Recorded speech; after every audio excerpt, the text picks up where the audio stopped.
one person's job at the beginning of Spyglass. So Spyglass communicates directly with your Olympus processor. You guys already know this, but I'm just going to run through it one more time. Olympus, just like your TV at home, has a function on it that's picture-in-picture.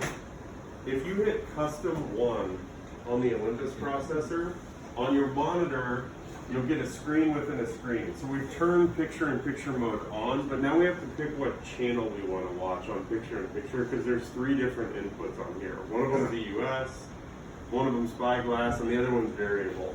To change the channel, you just hit custom 2. So when I hit custom 2, I now get not only picture-in-picture, but I get my Spyglass image on the monitor as well. And then after that, we just go back to custom 1, and that's custom 1 is now just, do I want my picture-in-picture image large or small? I can just change the setup until it cycles back through to picture-in-picture is off. Does that make sense? Well, do you do that right away, or? So what I would do is if your physician says, we're going to do a Spyglass case in the next ERCP, I would come in, make sure Spyglass is on, press custom 1, make sure that you're getting a picture-in-picture image. If you aren't, it means you've got to do the thing where you go to menu, you go to user settings, and then you pick ultrasound. Once you pick ultrasound, then you can come back, custom 1, make sure you get your image to pop up.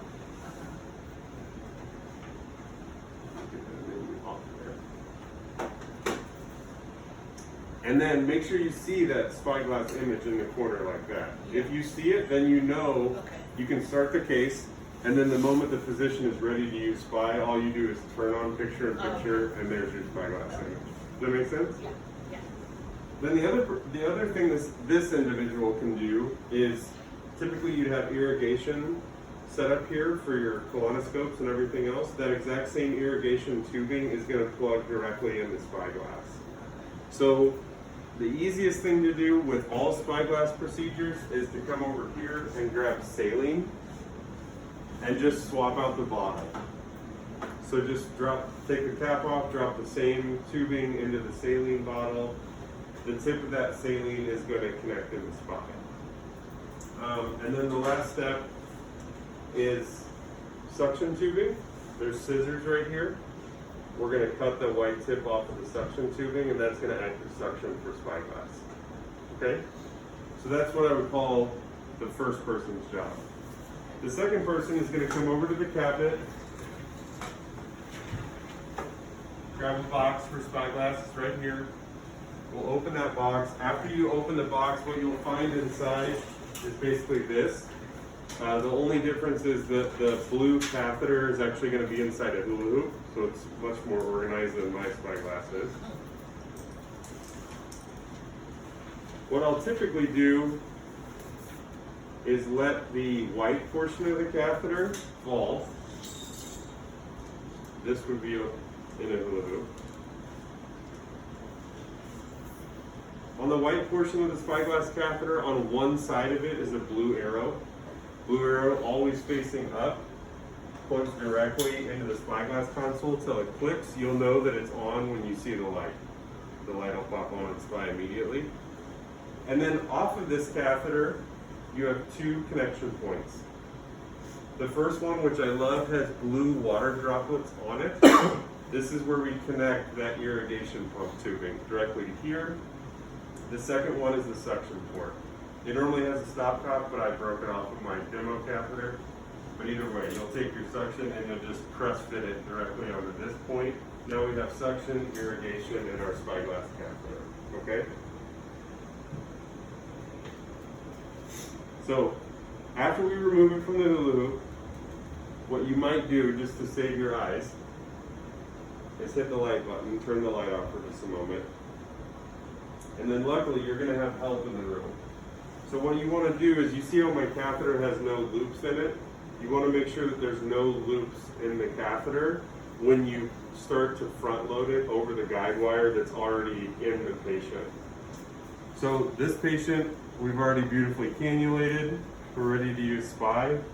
The handle has a little nook right here. We want to put that on the hard plastic part of the duodenoscope, not the rubber part. So you just find your wrap, your rubber wrap for your locking device, just go right below it. Make sure the dials are in line with one another. And then like with all these devices, the easiest thing to do when you're wrapping anything around the handle of a scope is not to just immediately try to wrap around, pull it away from the scope, and then bring it around. It gives you a whole bunch of extra slack to use, and it's super easy to put it on.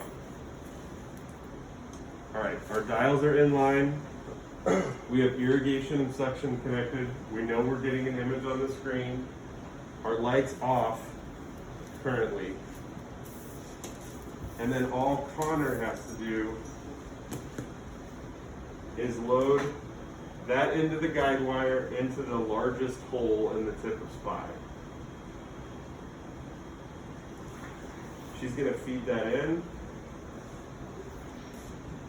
As that feeds in, we're waiting for the wire to come out the biopsy port of spyglass. So our wire just came out, and now I can slide it by pulling here the rest of the way. At this point, your physician's typically going to lock their elevator to keep their wire from moving forward, and then they're just going to advance SPY down the scope. Cynthia, if you would, as I push in SPY, do you see all that wire coming out? Do you feel it coming out? So give me a little back tension on the wire. There you go. And I'm going to go down until I hit the elevator. It was did. SPY comes out of the scope, and you continue to provide me back tension. So that's typically what our scope's going to look like while we're working with it. Okay, so we sent SPY. We can take a break now.